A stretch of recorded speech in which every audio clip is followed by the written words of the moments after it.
Assalamualaikum Bu Atika, sehat Eh, Bu? Waalaikumsalam, alhamdulillah sehat kan habis Alhamdulillah, makan. habis makan, jadi sehat. Sehat. Belum lapar lagi. Nah, Bu, malam ini kita mau ngomongin apa nih Bu? Kita ngobrol santai aja sih asal Hmm. usul Israel, keluar Bani Israel Oh kan ya, banyak yang tahu Bani Israel, tapi bagaimana terbentuknya Bani Israel ini hmm. kan Dari Nabi Yakub jarang alaihissalam berarti ya. ya dari Nabi Yakub Nah, alaihissalam. jadi mungkin tujuannya Ibu untuk ngomongin ini nih apa nih Bu tujuannya? Tujuannya begini supaya mengenal banyak beberapa beberapa orang awam tapi yang sudah biasa viewernya Pak Dudi udah tahu lah kalau Hmm. Bani Israel ini adalah Nabi Yakub ya. Hmm. Terus sebetulnya siapa saja sih ya istri-istri Nabi Yakub itu siapa, Hmm. anak-anaknya siapa, kan Hmm. begitu. Terus bagaimana Nabi Yakub bisa menemukan istri-istrinya ini, cara Oh, mereka kenalan kan dulu belum ada Twitter, istrinya banyak ya Bu ya? ada banyak ya, ada Empat. empat ya. Boleh ya Bu ya? Empat ya? Solo aja 700 700. Ini empat yang dua budak lagi ya? ya yang udah budak. Jadi Jadi, anak budak tuh tetap tetap dianggap sah. Apalagi ya. kalau sudah istri ya. Hmm. Jadi tapi budak itu juga disebutkan sebagai istrinya gitu. Hmm. Kalau saya kurang paham sih karena istilah budak dalam dalam perspektif Judaisme itu beda. Jadi Ya, budak itu bukan budak belian yang dijual beli. Mereka ya, kayak pekerja ART semacam itu tapi juga dimiliki. Nah, ini ya. Nah udah, Ibu agak cerita aja dulu deh. Nanti baru saya korek-korek lagi deh. oh gitu ya. Ya. Oh ya boleh Mau lah. mulai dari mana, Bu? Mulai dari ini sebetulnya ini kan semua ada di kitab Kejadian. Ya. Jadi riwayat itu ada di kitab Kejadian. Kalau mulai dari awal sampai penciptaan ini kan sebetulnya suatu rangkaian cerita Hmm. dari awal Nabi Adam sampai selesai ya sampai di Hmm. kitab Kejadian ini Yusuf. um, apa dijelaskan secara runtut. Nah, kita langsung aja split ke tengah-tengah Hmm. di mana Bani Israel terbentuk. Hmm. Kita tidak mulai dari selesainya air bah kemudian Abraham diminta itu nanti agak kejauhan nanti Ya. kapan-kapan aja. Tapi sebelumnya boleh nggak, Bu? Kita disclaimer dulu nih. Hmm. Ngapain kita Muslim kok ngomongin Bible gitu? Ya memang ada yang bagi orang awam sebetulnya tidak merasa ini tidak penting ya. Hmm. Maksudnya untuk apa saya juga sering dikasih tahu untuk apa itu belajar Iya. bahkan oleh Muslim sendiri kan. Iya.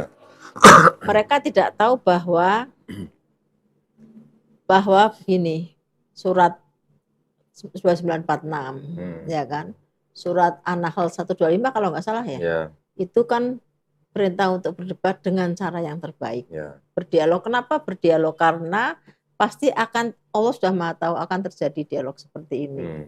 Seperti saya nih, saya beberapa kali diserang kan. Hmm. Jadi saya ini sebetulnya tidak tahu apa-apa, diserang. Ngapain kamu menyembah gini-gini kan gitu. Jadi saya Hmm. tidak bisa apa-apa, speechless waktu itu Awal kan. mulanya, Bu. Awal Awal mulanya mulanya Ibu jadi jadi apologet Muslim apologet ya. itu ya, Oh. gara-gara bos saya itu tiap hari jelek-jelekan agama Oh, saya kan. bosnya Bu Etika Nasrani. Ya, itu kebetulan yang Menyerang iman Bu Etika iya, gitu. itu Oh. mungkin dia yang baru, pokoknya dia benar-benar agresif sekali gitu. Dulu gitu Bu ya. Dulu, Waktu masih gadis. enggak, sudah punya anak, Oh, udah punya anak, tapi masih kerja gitu. masih kerja. Oh, oke. Terus ya itu, dia namanya FL lah disingkat. Dia begitu pokoknya, untuk apa kamu sholat-sholatmu aja nggak selamat, nabimu aja nggak selamat, macam-macam. Oh, Berarti gitu. dia minta didoakan, berarti dia nggak selamat, gak ada jaminan. Nah, sementara saya tidak mampu buat apa-apa. Padahal ini Hmm. sangat penting kan, karena Iya, iya. sama baru kemarin saya juga di WA itu mungkin saya nanti tunjukkan seorang murtadin yang baru Hmm. murtad. Jadi Hmm. dia masih wah fresh-freshnya masih senang-senang jadi murtad. Nah Hmm. dia WA saya Jadi juga. murtad seneng, jadi murtadin Ya seneng. bagi dia Oh, kan, begitu. karena mungkin dia merasa Lepas gitu. lepas. Tadi dia Islamnya jelas nggak paham, Hmm. jelas bukan Islam yang taat. Ya Hmm. dia menanyakan untuk apa bagaimana kalau Islam KTP yang nggak sholat, bagaimana mereka dijamin selamatannya? Jadi dalam Hmm. perspektif dia kan dia pasti selamat, Hmm. ya kan? Dia pasti selamat nih karena mengikuti Yesus. Hmm. Bagaimana dengan Islam KTP yang tidak selamat? Di hadis dia sebutkan hadisnya, Hmm. ya kan?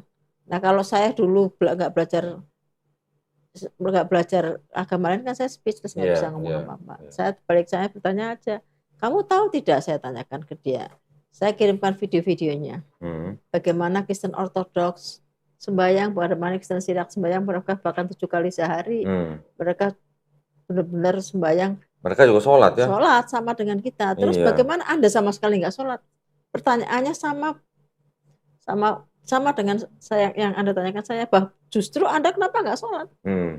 Padahal saudara Anda yang ortodoks mereka sholat, itulah 7 kali malah. 7 kali malah. Ya. Anda tidak, jadi dia diam. Jadi dia terus ngasih foto Syafrin Ibrahim. Walah. Ini saya bilang kami ini masih euforia, masih baru, ini kuno ini Saifuddin ini tak kasihkan beberapa video-video Saifuddin yang nggak macam-macam lah, yang macam-macam itulah, yang dia orang klaim-klaim pendeta lain tentang Saifuddin, ini loh pendeta yang ngomong, bukan saya. Jadi saya lebih baik tidak mengatakan saya, tapi pendeta. Jadi supaya dia tahu kamu tuh masih baru, maksudnya gini, ayo kita debat aja, dia nggak mau. Jadi maksud Bu Etika nih belajar kristologi untuk ini defense, penting ya Bu ya? Penting untuk defense. Kita tidak akan menyerang, tapi pada saat kita ini diserang, kita ini bisa defense gitu loh, bisa membela diri. Belum lagi kalau untuk menghadapi upaya-upaya pemurtatan ya Bu ya? Pemurtatan ya itu kan saya sering juga. Ya, tapi gini ya maksud saya juga ingin memberikan disclaimer bahwa pembahasan kita mengenai kristologi itu sebenarnya adalah upaya kita untuk membentengi akidah umat Islam. Ya Bu ya? Dari upaya-upaya pemurtatan. Karena apa? Karena diakui tidak diakui upaya pemurtatan oleh misionaris-misionaris itu masih ada. Masih ada, ya, termasuk saya. Saya kan juga kena. Oh iya, dulu Ibu juga hampir jadi korban gitu ya. Kita tahu saya dimasukkan grup namanya grup Islam lah, Istiqomah apa ini kan. Oh, maksudnya Ibu sampai sekarang pun masih jadi korban misionaris gitu. Teman sih sebetulnya dia. Dulu anak buah saya. Terus tapi yang dibahas tentang bisa terkemuka dunia akhirat gitu-gitulah, kayak small thing ya bagi kita, ini hal-hal kecil, tapi dia kalau buat kita mungkin poin-poin seperti itu udah kuno ya Bu ya. Tapi kalau buat saudara-saudara kita, keluarga kita, teman kita yang nggak pernah belajar kristologi, dengar begitu tuh bisa goyang imannya. Yang apalagi yang akidahnya masih lemah. Nah itu aja untuk membentengi keluarga kita, untuk membentengi kita itu sebetulnya. Lagi pula menurut kita nih ya di Yayasan Pembina Mu'alafah Tauhid, yang namanya dakwah kristologi itu sebenarnya adalah dakwah tauhid. Betul nggak Bu? Karena apa? Dengan berdakwah kristologi kita itu sebenarnya sedang mengajak orang untuk bertauhid. Kan begitu? Ke akidah kita ya. Jadi yang penting, yang jelas gini, kan juga banyak channel-channel yang menyerang kita, ya kan? Itu saya lebih ke defense. Jadi makanya kalau saya dimasukkan di grup debat, saya selalu menjawab untuk kalau saya ikutnya Bruce Lee Bu. Kalau saya ikutnya Bruce Lee. Kata Bruce Lee, menyerang itu adalah pertahanan yang paling bagus. Iya, kita menjawab. Tapi kita menyerang itu dengan menyerang artinya menyerang dengan mengajak bertauhid. Iya, gitu. Maksudnya gini, kita kalau diserang kita jawab, tapi kita serang balik juga. Iya dong. Ya. Artinya kita ini kan punya akidah. Akidah ini kan harus kita lindungin. Bukan akidah kita aja, tapi akidah juga keluarga kita, saudara kita. Kalau dari misalnya mereka nggak tahu hal-hal begini, mereka tuh mudah dimurtadkan. Kayak imunisasi lah. Ya, imunisasi lah. Kita belajar istiqoroh, itu harus kuat dulu akidahnya. Kayak imunisasi, kita udah terimun gitu.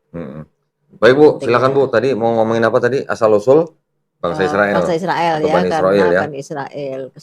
Supaya kita tahu, pengetahuan juga kan penting. Ya kan? Betul Bu, betul. Karena Quran kan mengatakan Bani Israel berkali-kali, Allah mengatakan sebetulnya siapa sih Bani Israel ini? Bagaimana sih ceritanya terbentuk umat ini kan gitu, umat yang spesial yang disebut dalam Quran ya kan. Nah sebetulnya itu kalau di tanah itu kan di kejadian ini lengkap dari awal Adam diciptakan, tapi kita langsung ke tengah aja. Di sekitar chapter 28 ya, pasal 28 chapter 28 ya. Nah, itu dimulainya kisah di mana kita kan tahu bahwa Nabi Ibrahim punya anak Nabi Ishak dan Nabi Ismail. Ya kan, nah, kita ini masuk ke klan-klannya Nabi Ishak ke bawah ya. Nah, Nabi Ishak ini setelah waktu itu tua, sudah usia tua, sudah menjelang meninggal itu kan, dia pesan kepada anaknya. Nah, sebetulnya yang dikasih Nabi Ishak ini kan Esau, kan Nabi Ishak punya 2 anak ya, Esau sama Yakub. Nah, tapi waktu memberikan, ini nanti kisahnya intrik nggak saya ceritakan karena panjang, tapi yang jelas waktu itu di depan dia Nabi Ishak. Sebetulnya yang dimaui Nabi Ishak itu kan adalah Esau. Yang mau diberkati Esau. Ya, Esau karena Esau kan memang kesayangan Nabi Ishak, Yakub kayak kesayangan Ribka. Nah, kemudian Nabi Ishak tuh memberitakan carilah istri, jangan kamu cari istri orang Kanaan gitu loh. Carilah istri, pergilah kamu ke Aram, ke Padan Aram. Carilah saudaramu yang bernama Laban di sana, ya kan? Karena Laban saudara ibumu. Jadi Laban ini sama Ribka kan kakak beradik, anak dari Betuel kan. Nah, Betuel kalau nggak salah anak Nahor. Nahor ini masih keturunan Abraham ya, ke atas. Jadi kalau kita lihat Abraham itu juga masih keturunan Eber, 7 generasi setelah Nuh. Panjang sekali kalau istilah itu. Nah, kemudian singkat kata ini kan jauh waktu itu perjalanan dari Aram, Syria ya. Aram itu sebetulnya kan cucu Nabi Nuh. Jadi dulu kan nama-nama orang beranak pinak jadi nama tempat, ya kan? Atau nama bangsa gitu. Nama bangsa gitu kan. Nah, sampai ke Aram ini kan dulu kan belum ada pesawat terbang, belum ada. Jadi kan mesti berjalan kaki. Jadi dari lewat ke suatu tempat dulu sampai akhirnya lewat dia ke Pisir Baju dulu kan, mau lewat di Pisir Baju juga sampai akhirnya dia di tempat sampai di Aram ini, Padan Aram. Nah, setelah Padan Aram sampai di sana, dia tanya di sini pas ada orang kerumunan nih, banyak orang ngumpul di situ karena di situ ada sumur. Sumur ini kan kalau ada sumur kan mereka ramai kan, karena belum ada pipa air pump gitu kan. Itu mereka mengembalakan ternaknya, meminumkan ternaknya. Terus tanya, saya ada nggak di sini orang yang namanya Laban gitu? Di sana kan gampang, waktu itu orang belum banyak, satu desa di sini kenal semua gitu. Oh, Laban itu anaknya itu Rahel katanya. Nah, kebetulan Rahel anaknya Laban itu di situ. Nah, langsung aja dipeluk sama Nabi Yakub. Aku ini saudaramu, saudara sepupu apa sekempol nggak tahu, sepupu lah. Saudara sepupu kan. Jadi itu punya apa sih, Dek? Oh, ini Bel. Enggak, aku tuh ada aplikasi Bible yang internasional. Oh, alah. Oh, ada loncengnya. Jadi nggak tahu, selalu ada verse of the day dan sebagainya, ini selalu dikasih ayat-ayat gitu loh. Jadi sama praying time, waktu untuk sembahyang. Mau belum tahu gini caranya, nggak apa-apa sih. Memang saya kan langganan beberapa situs-situs Kristen, situs Judaism untuk belajar lebih mendalam supaya saya belajar dari sumbernya gitu loh Pak Doni. Nggak belajar dari orang lain gitu. Dari orang yang bukan sumber. Nanti belajar dari musuh kan nggak benar juga. Meskipun saya bukan penganut Kristen, saya harus belajar Kristen dari sumber Kristen gitu loh. Jangan terus kita semena-mena menafsirkan sendiri kan gitu. Supaya kalau kita debat pun kita ada dasarnya gitu menjawabnya. Nah, kemudian dibawalah si kita balik ya si Yakub ke tempat ayahnya ini Laban. Terus ceritakan Laban senang sekali akhirnya ketemu saudara keponakan lah ya namanya. Terus tinggal di sana. Terus namanya Yakub ini sebagai seorang yang mengembara dan ikut kan dia banyak membantu pekerjaan kebun kan, dia punya kebun, punya ternak, punya kaya lah, punya budak gitu kan. Lama-lama si Laban bertanya, terus upahmu apa? Kamu kerja untuk aku sebegini banyak. Upah saya berikan anakmu Rahel. Dia kan Rahel ini ceritanya cantik sekali. Ya kalau sekarang kayak bintang film lah, pokoknya cantik. Saya berikan aja Rahel anakmu untuk jadi istri saya, jadi istriku. Ya sudah, kamu kerja sampai digenapkan 7 tahun ya. Jadi Laban ini sebenarnya orangnya licik. Jadi mau ngasih apa-apa orangnya dimanfaatkan dulu. Nah, setelah waktunya 7 tahun, si ini singkat cerita ya. Jadi kalau dibaca ayatnya kan panjang. Singkat cerita Yakub nagih janji. Oh ya sudah kalau gitu diadakanlah pernikahan, diadakan perjamuan pernikahan gitu kan. Dulu kan perjamuan pernikahan nggak disanding berdua, jadi pengantin perempuan tidak disandingkan dulu dengan laki-laki karena kan belum muhrim. Hukum Taurat kan dulu ketat sekali, ya kan. Nah, terus setelah perjamuan malam selesai, barulah si pengantin perempuan itu diserahkan kepada Yakub, ini istrimu gitu kan. Nah, setelah masuk kamar, dulu kan kalau menurut keterangan Rabi, ini kan juga saya cerita dari kuliah saya dengan Rabi. Itu dia pakai veil, tutup nikob ya kan. Nah, jadi setelah sampai kamar, sudah saya kan bayangannya, wah ini malam pertama dengan istriku. Udah mau unboxing gitu Bu ya. Sudah mau unboxing ya kan. Sudah apa? Sudah benar-benar malam yang ditunggu-tunggu 7 tahun, bayangkan 7 tahun. 7 tahun nunggu malam pertama gitu ya. Nunggu Rahel kan. Tetap begitu dibuka kaget dia, ternyata Lea. Oh, ternyata kakaknya. Jadi kan si Laban ini punya 2 anak perempuan, Lea sama Rahel. Nah, si Lea itu rupanya pas-pasan lah kira-kira, tidak menarik hati, kalau disebutkan dia tidak menarik hati, tidak bersinar-sinar, beda dengan Rahel yang memang cantik. Ya kan? Jadi dia kok jadi langsung dia berarti terjebak dong Bu Yakub itu. Langsung dia mengkerut Pak, maksudnya dari apanya mengkerut? Maksudnya dari menyala-nyala langsung meredup ya. Menyala langsung meredup. Loh kok ini kan kayak Pak Dondi lah, Pak Dondi senang siapa, tahu-tahu dikasih istri lain orang yang berbeda. Saya pesan siapa Bu? Misalnya kan jadi. Berarti itu mungkin si Laban itu nggak mau anak yang pertamanya nggak nikah nggak nikah ya, karena ini kan yang mau dinikahin kan adiknya. Pastinya kan tanya menuntut dong si Yakub, bagaimana kamu kok menipu saya gitu loh. Katanya saya dinikah dengan Rahel, kok kamu berikan Lea gitu kan. Kata Yakub, kata si Laban begini, tidak elok, tidak umum kalau di sini anak perempuan itu adiknya melangkai kakaknya gitu. Sudahlah, nanti saya berikan adiknya, kamu kerja 7 tahun lagi. 7 tahun lagi. Nunggu lagi. Akhirnya senep itu dong ya. Yakub senep. Tapi demi cintanya dengan Rahel. Kan memang dia sangat mencintai Rahel. Jadi dia nikah dengan Lea itu kan terpaksa. Kalau dengan Rahel kan memang yang dia cintai, ya kan. Mungkin Pak Doni suruh nikah dengan orang yang tidak Pak Doni cintai juga kan beda sama orang yang dicintai. Apa boleh baut gitu ya? Boleh baut.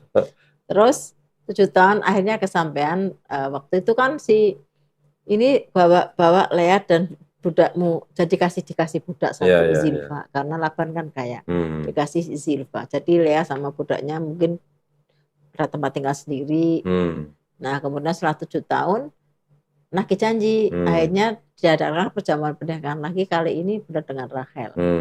Kan si Yakub senang sekali nih. Yang pas kedua bener Rahel tuh Bu? Rahel benar. Oh, bukan budaknya? Anaknya cuma 2.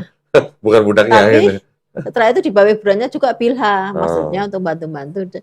Jadi sudah punya anak ini kan tenang nih si Laban. Anaknya sudah nikah semua nih dengan 1 orang, dengan Yakub ya kan. 1 si Lea sama Silva budaknya, yang 1 Rahel dengan Bilha. Nah kan. Setelah itu karena memang cintanya kepada Rahel tinggi ya, si Yakub ini, jadi dia lebih banyak memperhatikan kepada Rahel gitu. Si Lea kan sedih nih, terus Tuhan membuka rahimnya, maksudnya dibuatlah si Lea ini hamil gitu. Jadi Lea ini hamil anak pertama Ruben, bukan Ruben Onsu ya. Ruben, terus kedua Simeon itu sebetulnya. Lewi, terus Yehuda. 4 dulu lahir. Nah ini begitu dapat anak-anak ini kan perhatian ke Lea lumayan kuat ya. Nah, terus setelah itu si Rahel merasa ya Tuhan, sekarang suamiku tidak kurang perhatian lagi ke aku, sudah ada anak-anak, walaupun dia tidak mencintai Lea, tapi kan ada darah dagingnya kan anak-anaknya. Sehingga akhirnya si Rahel begini, ambillah budak. Jadi dia ingin punya supaya Yakub itu betah di rumah Rahel juga, dia harus punya anak. Karena sama Rahel bolak-balik tidak punya anak. Akhirnya disuruh menghampiri Bilha. Budaknya. Dihampiri aja, setelah dihampiri hamil. Oh, cuma dihampiri doang hamil. Nah, makanya Pak Doni jangan menghampiri saya sini dan saya hamil gitu. Ya. Jadi si Rahel minta dia menghampiri budaknya, kemudian si Bilha hamil. Nah, hamil punya 2 anak nih, namanya Dan, D-A-N ya, memang Dan satunya Naftali. Naftali ya. Nah, jadi dengan kedua anak ini kan, jadi Yakub imbang lagi nih, sering juga punya 2 anak. Jadi anak itu biarlah di pangkuanku, aku anaknya Rahel juga gitu kan, supaya Yakub itu enggak perhatiannya ke sana terus kan gitu. Namanya 2 istri kan mesti saling cemburu juga, itu wajar ya. Terus akhirnya setelah itu si ini merasa kesel juga, kok sekarang kurang juga ke sini perhatiannya, terus dia menawarkan juga budaknya si Zilfa. Suruh menghampiri Zilfa. Oh, dihampiri lagi. Hamil lagi kan. Cuma dihampirin doang hamil ya. Belum diapa-apain tuh ya. Jadikan istrinya juga mestinya begitu kan, karena toh mereka menjadi 12 anak Israel. Kemudian hamil Gad dan Asher itu kan. Bahkan jadi total dari 4 istri itu enggak, bahkan setelah itu si inilah juga ambil juga. Oh, Lea. Nambah lagi juga. Rahel akhirnya ya. Enggak, Lea nambah lagi si Isakar dan Zebulun. Zebulun ya. Terakhir Dina perempuan. Ya kan, sebenarnya kan dari Lea 7. Iya. Kemudian si Rahel sedih juga nih. Kan kalah nih, sana sudah banyak pasukan. Kalah saingan. Lama-lama dia berdoa, dia dikabulkan, dia punya anak. Nah, setelah dihampiri. Setelah Rahel kan dihampiri itu sama istrinya. Oh iya. Punya anak, terus si Yosef. Nabi Yusuf alaihissalam. Makanya kenapa Nabi Yusuf itu ganteng sekali. Karena Rahelnya cantik. Ya kan? No wonder gitu loh. Kalau dalam kisah Islam kan sampai orang mau melihat Yesus sampai ke perang. Ya kan? Istri-istri sampai mungkin gantengnya kayak siapa, saya nggak tahu, kalau bintang film sekarang ganteng banget lah ya. Nah, terus terakhir lahir juga Benyamin kan akhirnya. Jadi Benyamin benar-benar bungsu. Jadi akhirnya itulah 12 anak laki-laki dari Nabi Yakub lahir, kemudian 1 anak perempuan, Dina. Jadi dari 2 wanita merdeka dan 2 budak. Terus dan 2 budak. 4. Terus lahir 12 anak plus 1 perempuan. Tapi yang dianggap sebagai kesukuan itu kan yang laki aja, Bu ya. Iya, berarti 12 anak 12 suku. Dan ini juga membuktikan bahwa dalam Perjanjian Lama, dalam tanah, anak budak itu sah karena bapaknya merdeka kan. Nah, ini ada pertanyaan dari saya nih, Bu. Berarti kan Nabi Yakub alaihissalam punya 4 istri, 2 wanita merdeka, 2 budak. Yang 2 budak ini kan sah jadi istrinya kan, Bu? Iya. Anak-anaknya juga sah anaknya Nabi Yakub alaihissalam kan? Betul. Ada yang bilang gitu, kalau Nabi Ismail alaihissalam itu anak budak. Istilahnya anak haram gitu lah.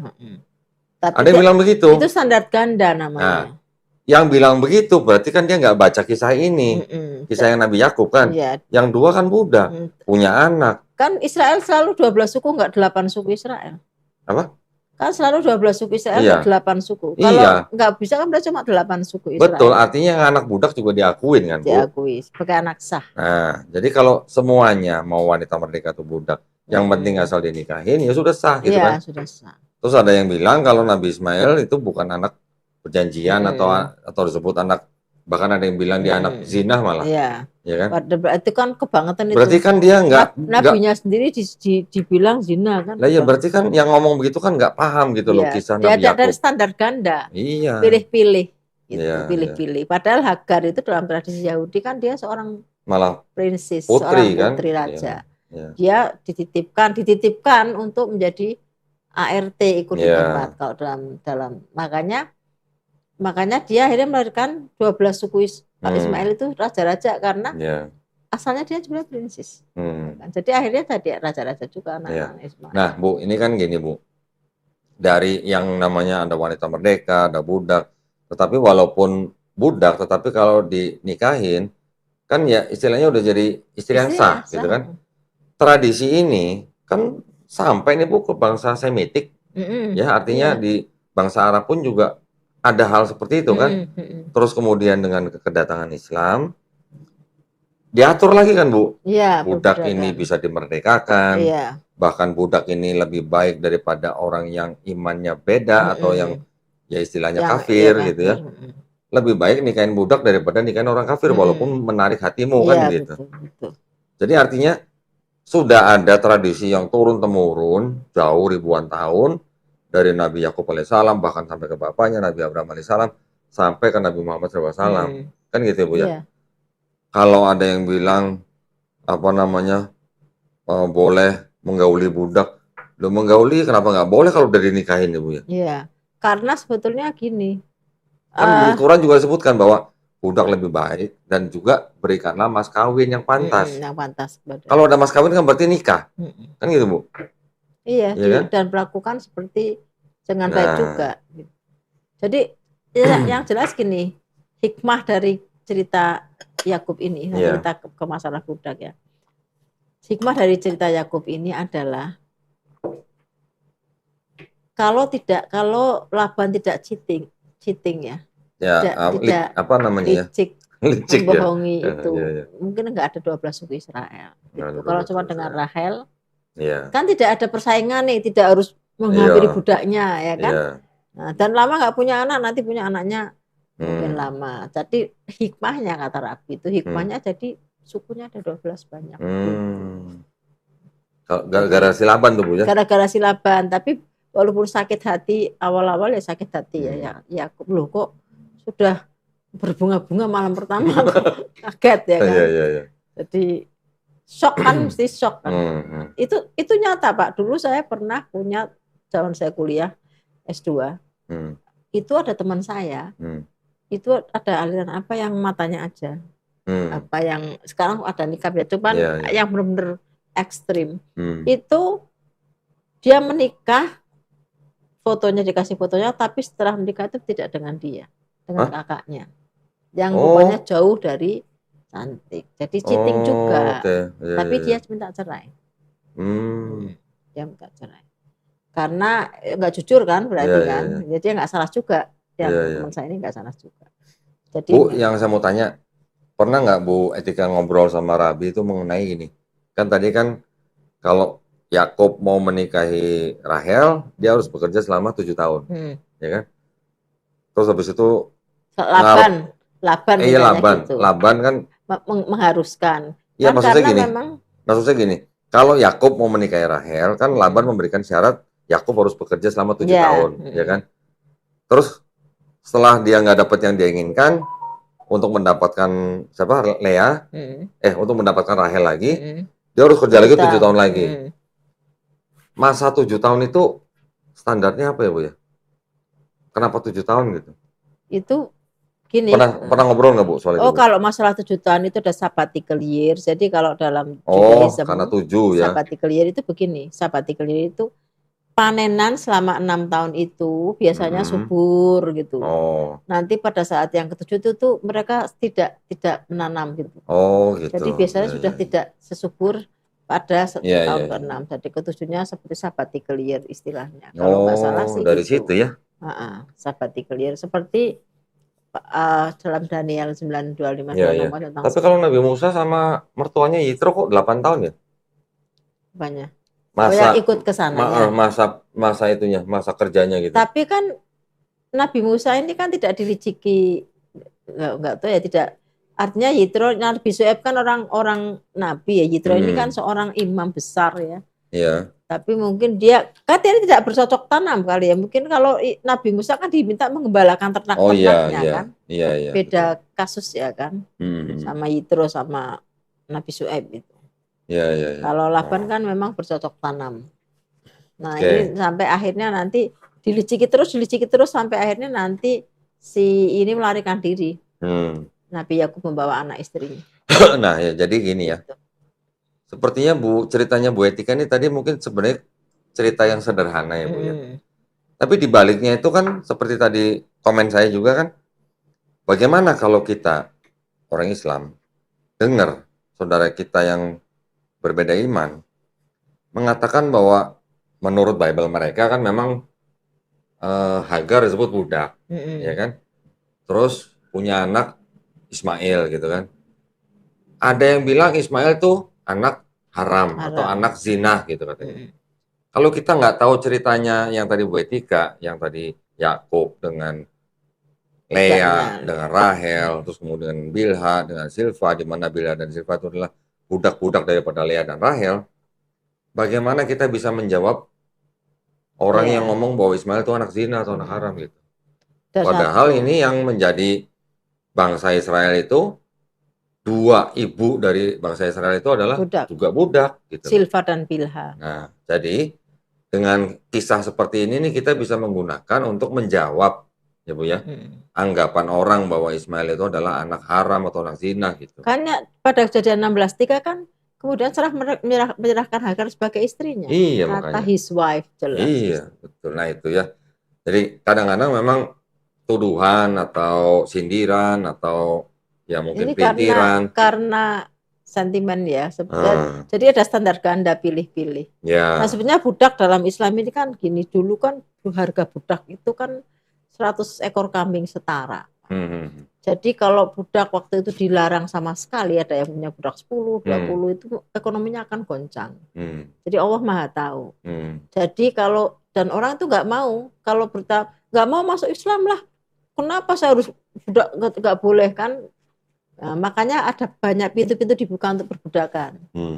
Dengan membuka pintu diantaranya kan ada yang jika melakukan dosa berturut-turut membebaskan budak, kemudian ketika mendapatkan zakat dikumpulkan salah satunya untuk membebaskan budak, ada 7 pintu kalau nggak salah. Terus digauli dalam arti diberikan mahar juga ya, supaya jadi kalau digauli itu kasih mahar ya, kasih mahar dulu baru gaulin ya maksudnya bukan secara berzina seenaknya ya. Jadi kenapa anaknya juga diakui, kalau zina kan anaknya nggak diakui.